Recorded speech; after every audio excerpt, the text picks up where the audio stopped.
Uma voz está falando ao teu ouvido: você não é ninguém. Você só vive à sombra do sonho de alguém.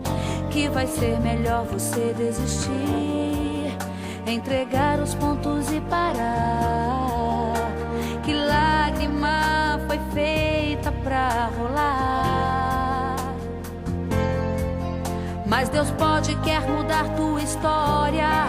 Basta você acreditar. Você é joia rara aos olhos do Pai. É pedra preciosa, desistir jamais. Se o mundo quis matar o que você sonhou, Ele realiza e te faz vencedor. Chega de comer o pão que o outro amassou. Levante a cabeça, esqueça o que passou. Chega de declarar que é um derrotado. Você é mais que vencedor, Deus está do teu lado. Porque você é a menina dos olhos do Pai.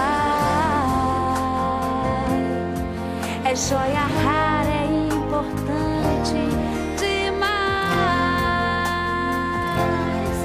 Use essa fé que está guardada lá no fundo do teu coração.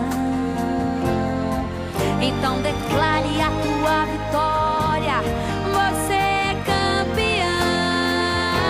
Você é joia rara aos olhos do Pai. É pedra preciosa, desistir jamais. Se o mundo quis matar o que você sonhou, Ele realiza e te faz vencedor. Chega de comer o pão que o outro amassou. Levante a cabeça, esqueça o que passou. Chega de declarar que é um derrotado. Você é mais que vencedor, Deus está do teu lado.